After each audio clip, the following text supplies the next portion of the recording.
tenho vontade de me perdoar por me sentir um mero coadjuvante na vida e por ter em mente que a depressão sempre foi companheira desde que me vi como ser humano.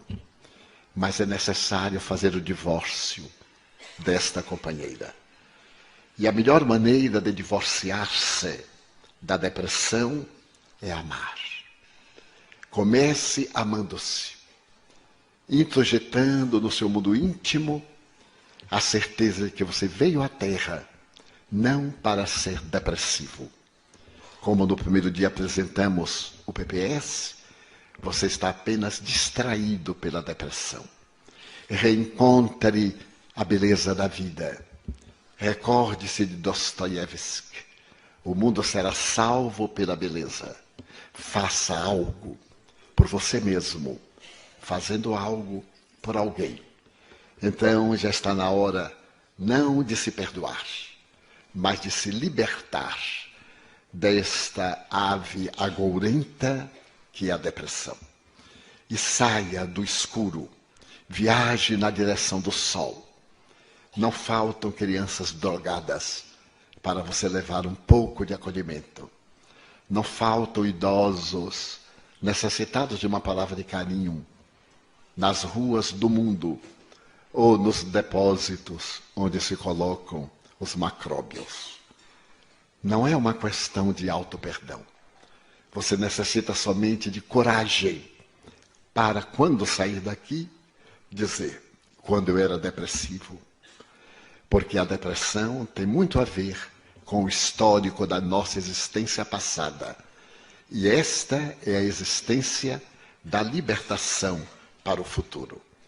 Levante-se, pois, sorria e leve com você a certeza de que Deus nos deseja para a plenitude. A depressão, o transtorno do pânico ou qualquer outro desses fenômenos desequilibradores não passam de acidentes em nossa jornada evolutiva. Desta forma, nós o adotamos como filho do coração e lhe estimulamos, e o estimulamos a que prossiga de cabeça erguida, vendo também aqui alguém que foi vítima muitas vezes das sombras do pássaro negro e graças à certeza da imortalidade, ao invés de acolher essa tristeza perturbadora, optou pela imensa alegria de viver, porque reencarnar está muito difícil. A fila tem 14 bilhões. Quem desencarnar agora vai demorar um pouquinho para encontrar vaga. Então aproveite agora que está reencarnado neste mundo de 7 bilhões e 250 milhões. A Terra pode agasalhar 21 bilhões de seres. É a população que Jesus reservou para o nosso planeta. Então, abandone a depressão. E não pense que quando desencarnar, pense que agora, enquanto reencarnado, tem o direito de amar, de ser amado, de sorrir, de cometer todas as bobagens do mundo. Elas também fazem parte da nossa vida. Não pode haver nada melhor do que uma queda dos outros. Pode ser a queda mais trágica, a gente acha graça. E quando é a nossa queda, nós temos dois comportamentos. Se alguém estiver olhando, a gente cai e ri. Mas se não tiver, de falar, que desgraça. Então, saia da queda sorrindo, triunfante. Seja um vencedor e não um vencido. Como o Espiritismo vê e explica o autismo e como podemos ajudar os autistas? O Espiritismo elucida que o autismo, genericamente, como os transtornos esquizofrênicos, as degenerescências nervosas, as anomalias fisiológicas, a anencefalia, a ausência de cérebro, a hidropsia e outros tantos processos dessa natureza são frutos da reencarnação. Em alguns desses casos, a pessoa vem com as marcas do suicídio que praticou na existência passada. Imaginemos que eu aplico um tiro na minha cabeça. Eu destruo o corpo e perturbo o perispírito, o corpo astral. Quando eu me vou reencarnar, esse perispírito, esse modelo organizador biológico, vai plasmar um cérebro deficiente. Se eu dou um tiro no coração, eu me reencarno com uma problemática cardiológica. Se eu aspiro um tóxico, eu então reencarno com problema digestivo ou pulmonar. De acordo com o tipo do meu suicídio, eu gero uma problemática muito grave. E os pais? Foram pessoas indiretamente envolvidas naquele drama. Imaginemos. Eu sou uma pessoa de pele branca e quero casar-me com alguém de pele negra, marrom ou amarela. E os pais impedem, como era comum no passado.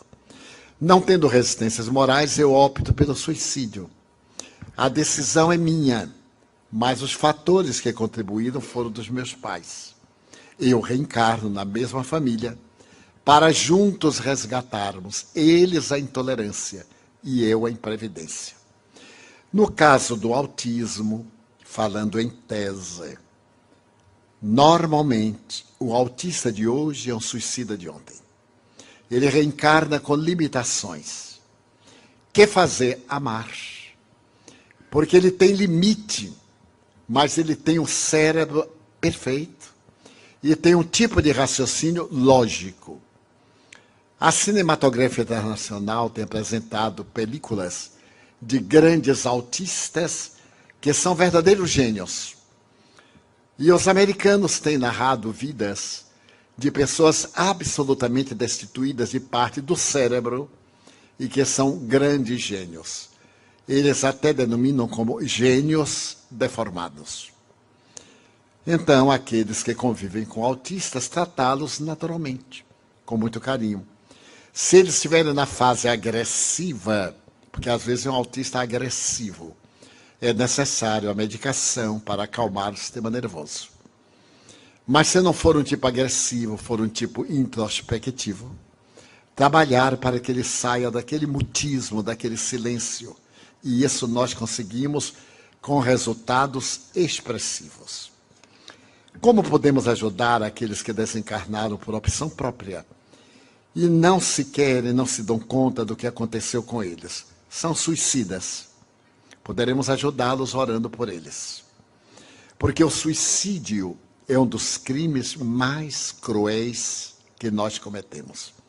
Primeiro, é um ato covarde. Depois, é um ato de ingratidão. A pessoa tem um namorado, uma namorada que larga e se mata. E aqueles que o amam? Então a pessoa é sumamente egoísta. Porque com seu ato vai ferir os que ficaram.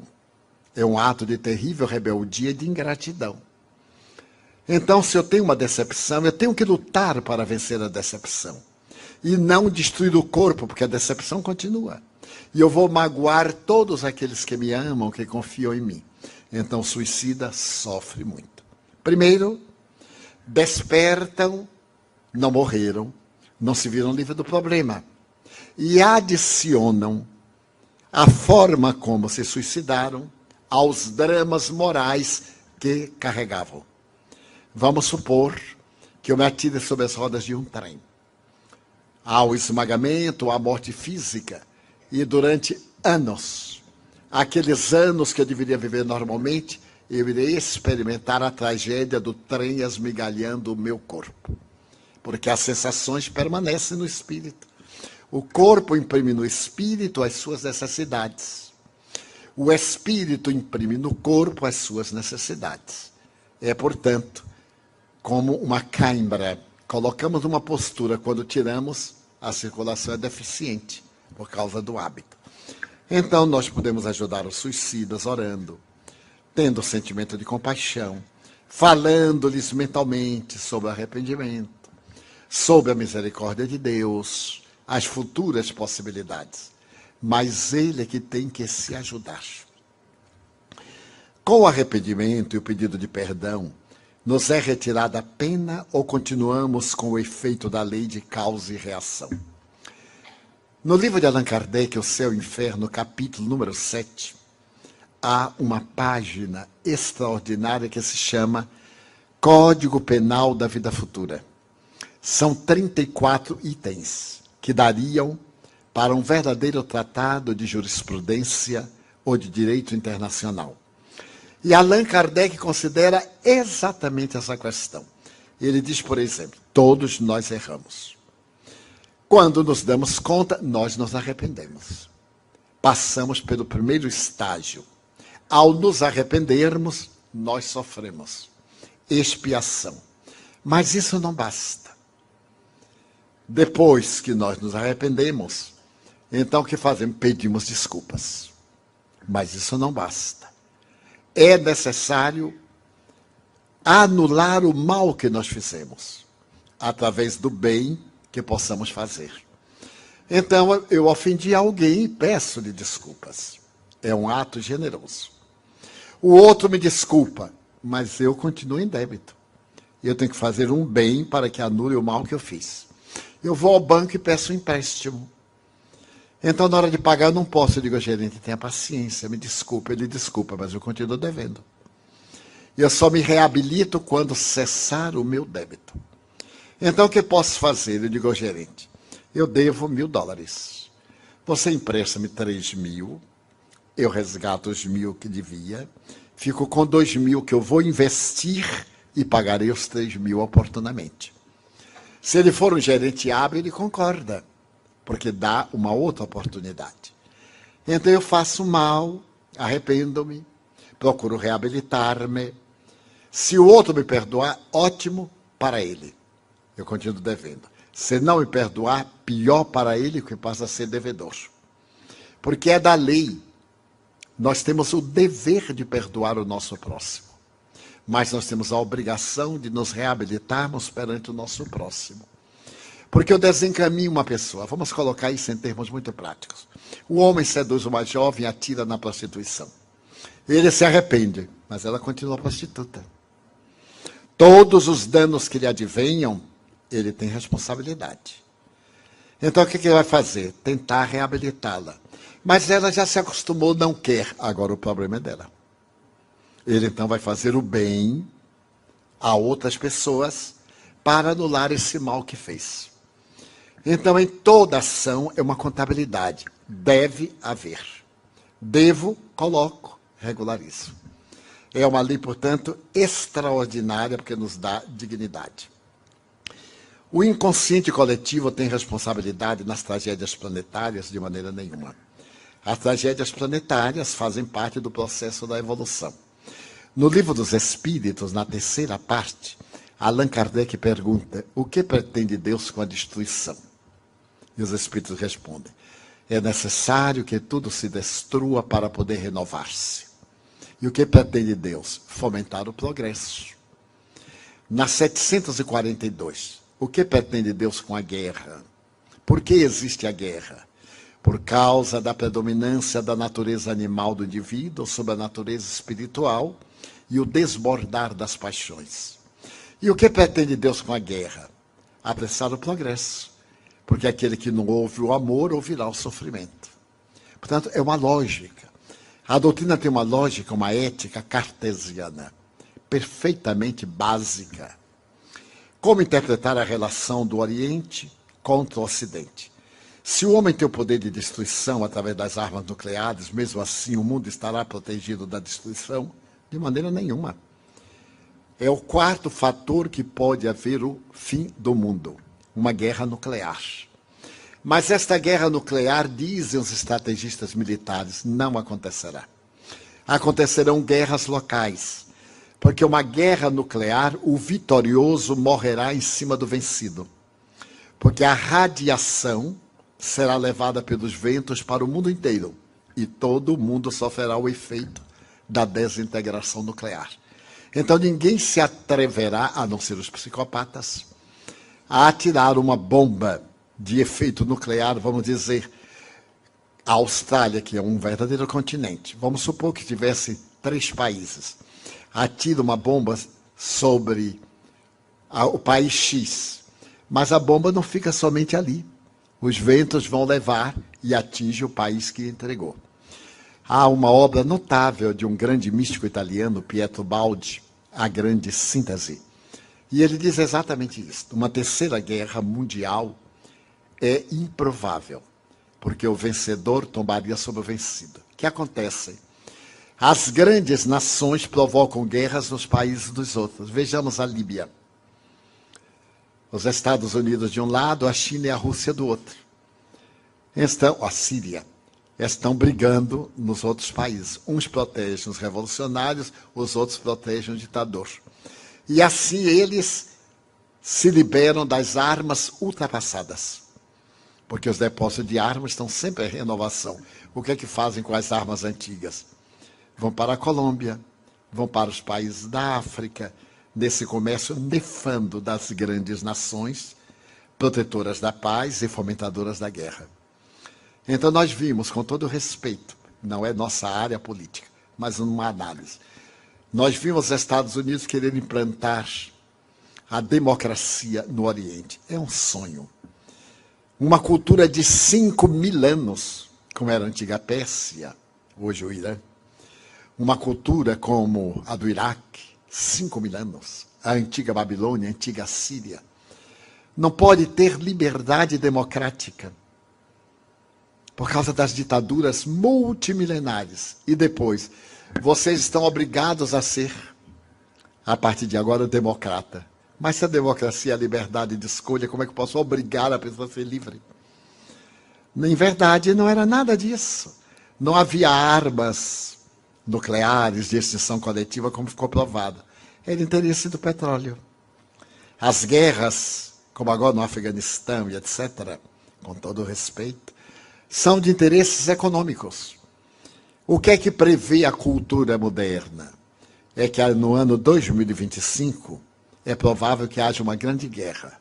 Não por causa do petróleo, por causa de água potável. A dessalinização ainda não é suficiente para transformar a água do mar em água potável. Dubai, Abu Dhabi e outros já conseguem um pouco, mas não é suficiente. Então é necessário que nós economizemos água. Estamos sendo advertidos pelo ecossistema porque 3/4 partes do mundo são aquosas, mas não água potável. No Nordeste do Brasil tem o maior lençol de águas do mundo, salobra. Portanto, é mesmo que não ter. Dessa forma, a relação do Oriente com o Ocidente vem desde a Idade Média. A grande responsabilidade é das cruzadas, o ódio ainda é das cruzadas. Quando os europeus foram defender a sepultura de Jesus, que era vazia, defender um túmulo que não tinha nada. Será que eles foram defender o túmulo contra Saladino e outros? Ou foram furtar os tesouros orientais?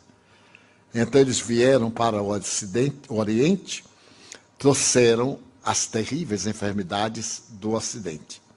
E levaram a sífilis, a gripe, a tuberculose, que não eram doenças do Ocidente. O tracoma, que é uma doença típica do deserto, nós pegamos durante as cruzadas. O próprio Francisco de Assis, quando ele veio, ele pegou o tracoma, graças à ardência do sol no Egito. Segundo estatística, por ano, 2 milhões de pessoas dessas áreas contraem o tracoma. É uma doença que cega. A cura é remota. Então, essa relação, esse ódio é milenar. É uma suspeita milenar. Mas numa nova era, quando nós demonstrarmos os nossos sentimentos, que não há Oriente e não há Ocidente, que tanto Maomé como Jesus são missionários de Deus, como Buda e como tantos outros, Akhenaton, Confúcio, e tantos outros missionários, o que importa é Deus, é o amor. Então desaparecem as nossas paixões e Oriente e Ocidente se darão as mãos. Evoluímos nas duas dimensões da vida. Necessariamente temos que saldar os débitos terrenos enquanto encarnados. Também encarnados podemos saldá-los no plano espiritual? Não. Nosso resgate é na Terra. Porque foi aqui que nós cometemos os delitos. No mundo espiritual, nós formulamos planos, adquirimos recursos, mas temos que reencarnar para passar pela experiência de laboratório, porque senão ficaria muito cômodo.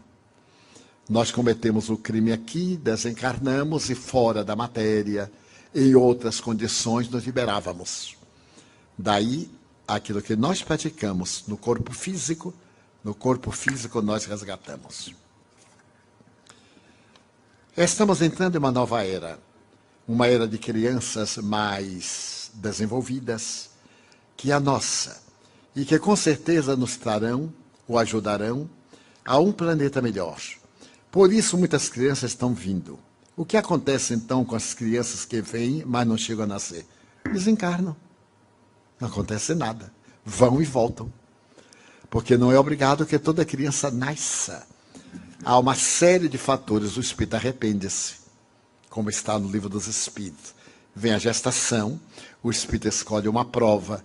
Quando chega na hora tem medo, ele então retrocede e vem o aborto natural.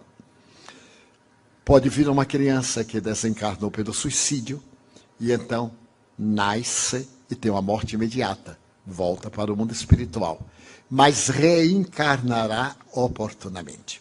E isso será inevitável. Podemos dizer que todas as crianças que estão encarnando são espíritos mais evoluídos que nós, que já estamos aqui? Não necessariamente. Ainda vem aí uma ralé muito boa para nos ajudar. Porque Deus é amor. E há muito espírito atrasado no além, no que nós chamaríamos os umbrais, os purgatórios, os infernos. E é necessário que eles tenham sua chance. Então eles vêm. É a chamada luta do bem com o mal. Nós estamos num nível, eles estão no outro. Nós vamos tentar ajudá-los. Se eles perseverarem no mal que lhes apraz, irão para o exílio. Mas terão a chance da reabilitação. Os drogados que não são maus, mas estão viciados, depois de sua desencarnação, poderão voltar a este planeta? Poderão não, vão voltar. Porque eles são viciados, porque optaram por isso, são responsáveis. Se eu opto pelo tabaco, pela droga ilícita, pelo sexo desvairado, a opção é minha. Eu fico viciado depois que comecei. Eu não nasço viciado. Então eu tive a opção de ser ou não ser. E ainda tenho a opção de mudar. É só querer. Mas como me é muito mais cômodo viver no transe, na alucinação, no êxtase, então eu opto. Eu reencarno na próxima, com graves distúrbios do sistema nervoso central, com graves conflitos da personalidade, com vazio existencial, com dramas de consciência, porque eu usei mal a minha inteligência. A inteligência é para usar para o bem, não para o prazer exclusivamente. Porque o prazer é sensorial. O bem é emocional. Então eu ouço uma boa música, eu me deleito. Mas eu quero ter o prazer do orgasmo. Eu tenho que ter a coabitação. Posso e devo ter. Mas a forma que eu usar a outra pessoa, eu gero karma. Se eu uso a pessoa com meu egoísmo e abandono, o que lhe acontecer a partir de agora, eu sou o responsável. Não é apenas usar e dar uma de que não tem nenhuma responsabilidade. Nós somos responsáveis pelos atos, dos efeitos que produzem. Então, antes de agir, pensar, para evitar comprometimentos. Hoje recebi um e-mail bem interessante, cuja mensagem diz: dos pensamentos surgem as palavras, das palavras a ação, da ação o hábito, do hábito o caráter, do caráter o destino. O que viria após o destino, ou como isso poderia ser explicado? Muito fácil. Ninguém age sem pensar. Somente as pessoas inconsequentes é que agem por impulso. Toda vez que eu tenho algo, eu penso. Primeiro é o campo mental. Quando eu penso, eu elaboro. Quando eu elaboro e repito, eu crio um hábito. Esse hábito fará o meu bom ou o meu mau destino. Que eu serei feliz ou serei desventurado. Vamos dizer que eu tenho o hábito de palavras chulas, palavras vulgares. Eu digo por hábito, expressões. Há pessoas que não fazem uma frase sem dizer um palavrão. Por quê? Viciado, mal educado. E há outras que fazem imensos discursos e não dizem uma palavra vulgar, o hábito. Então nós temos bons e maus hábitos. Quem não tem bons, tem maus hábitos. A isso chamamos educação. Criar hábitos saudáveis. Então é uma pessoa educada. Quem tem hábitos doentios é uma pessoa deseducada. Então qual é o destino? Se a pessoa é educada, é uma pessoa pacífica, harmônica. Se não é, é uma pessoa desequilibrada. O que é que vem depois? O sofrimento. Então é necessário que nós geremos atos defluentes de palavras. Pense no bem e o bem acontecerá. Evite o pessimismo e não entrará em depressão. Ah, mas eu não consigo. Eu não quero. Toda vez que nós dizemos eu não consigo, estamos dizendo eu não quero. Porque sempre quando nós queremos, nós conseguimos. É uma questão de hábito. Como nós não podemos ficar sem pensar, toda vez que vier um pensamento ruim, substitua por um pensamento bom. Então estamos aqui. E eu digo assim, aquele cara está me olhando ali, ele está pensando mal de mim.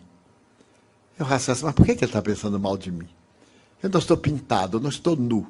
Sou uma pessoa normal, não tenho 4 patas. Então não vejo por que isso. Não, ele está me olhando porque ele está tentando me reconhecer. Aí eu vou rir para ele. Aí eu olho. Acabou-se o problema. Então toda vez que vier um pensamento ruim, põe um pensamento bom. Os psicólogos dizem que durante o dia nós temos 95 mil pensamentos. Eu não sei como é que eles contaram. 95 mil. 90 mil repetitivos, depressivos, pensamentos viciosos, negativos. E isso nas pessoas normais. Nos anormais, 95 mil pessimistas. Temos aí uns 3 mil pensamentos mais ou menos. E alguns pensamentos bons. Vamos reverter a ordem. Vamos cultivar os pensamentos bons o máximo de tempo. Não é ser santo, não. É pensar coisa boa. Porque é o prazer de pensar coisas negativas. É um prazer mórbido. É um costume. É o hábito de querer ser infeliz. Eu encontro pessoas que têm tudo para fruir de uma vida agradável. E que fazem tudo para ser antipáticos. Até nós no Brasil temos esse ditado. Se a gente pode complicar, para que facilitar? E aí vive complicando a vida. Eu, por hábito, não reajo. Por hábito.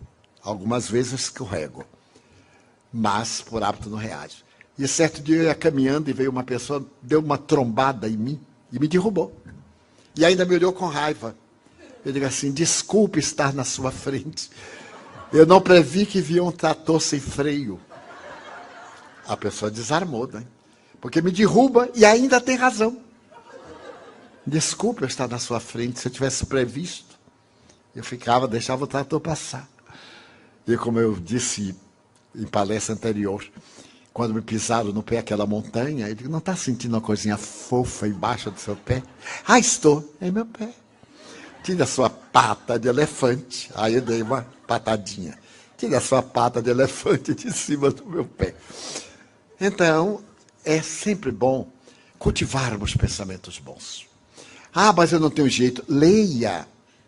Tem ali o livro Vida Feliz. Não é propaganda, não. É anúncio. Como eu tenho um amigo que trabalha com imobiliária, né? Então eu já peguei o hábito de vender.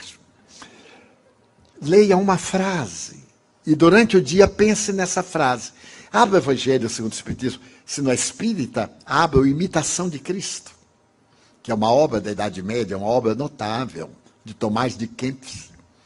Leia uma frase e durante o dia pense naquela frase.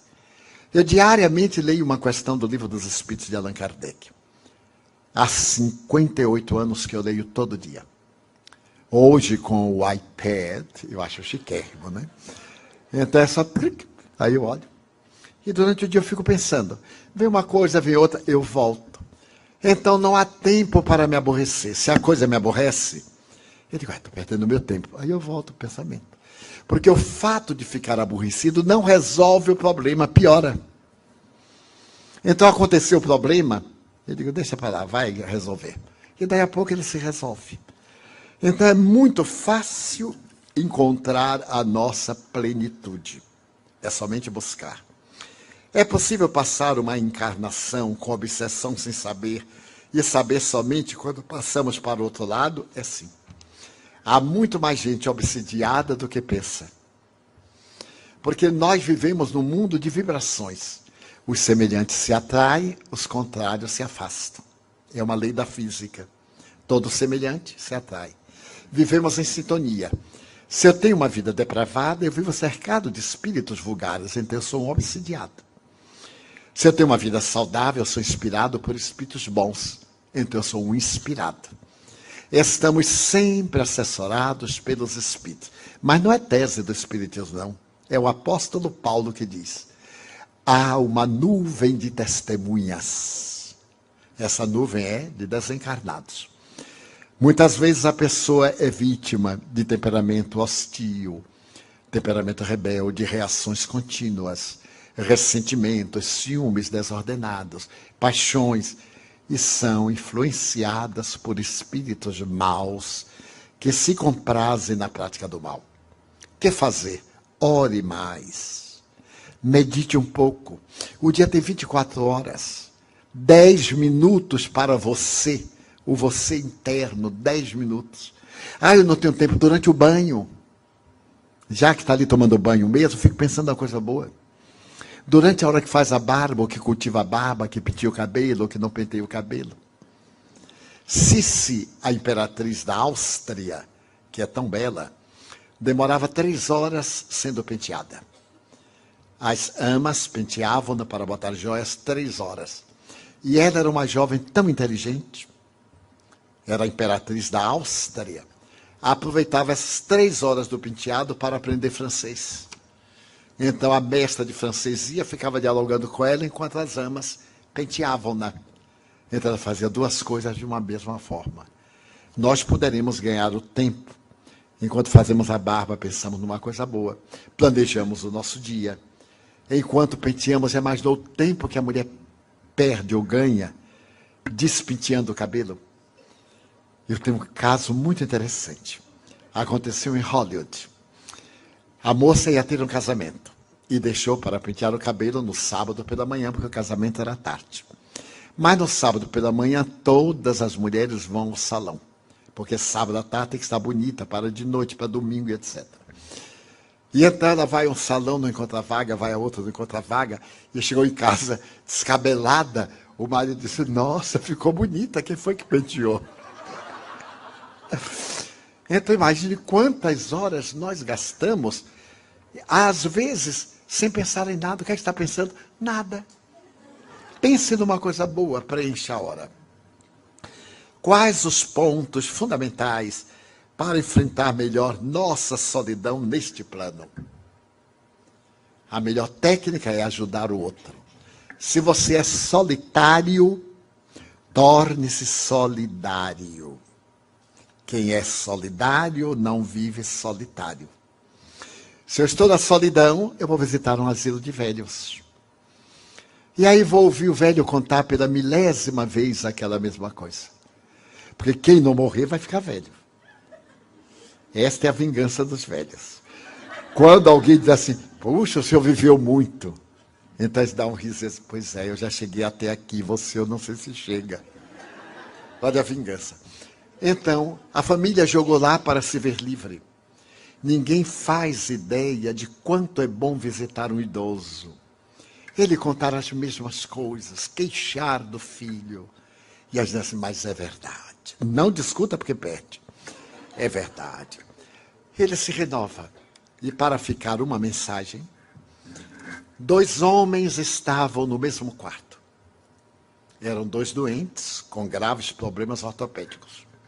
Um deles estava junto à janela e o outro estava na outra cama, ao lado da parede. O que estava na janela olhava lá para fora e dizia: meu Deus, que lindo jardim. Olha a fonte jorrando água, as crianças brincando, as empregadas tomando conta dos bebés. Mas que lindo dia de sol. E o que estava longe: até nisso eu sou azarado, nem vejo a paisagem. E na sucessão dos tempos, o que estava ali perto morreu. E quando vieram tirar o cadáver, o que estava do lado disse: ponha-me ao lado da janela. E de imediato trouxeram-no. Quando os enfermeiros saíram, ele levantou e olhou. Quando ele olhou, era um muro. Não tinha nada. O outro olhava a beleza que gostaria de ver lá fora. Todos nós temos beleza interior. Não permitamos que os muros da vida criem dificuldade. Na vida de todos nós, poderemos ser o muro que impede a passagem, ou ponte que liga a criatura de um extremo ao outro. Não pode haver nada melhor do que ser ponte, porque o mundo está cheio de muros e de paredes. Como é o nosso último encontro público, desejamos agradecer a Glória Caloroi, sua equipe, aos trabalhadores da Casa dos Franciscanos, do Joana de Cusa, agradecer a gentileza de todos que realizaram este magnífico trabalho, dos que são generosos, levando-nos, trazendo-nos, e principalmente dos senhores, sem cuja presença não teríamos oportunidade dessas reflexões. De todo o coração desejamos que algumas sementes fiquem, germinem, e quando fizer um raio de sol e der a primeira flor na primavera do mundo do futuro, lembre-se que um dia passou pelo caminho de todos os senhores uma alma aflita e necessitada que, buscando o amor, falou de beleza. Thank you very much.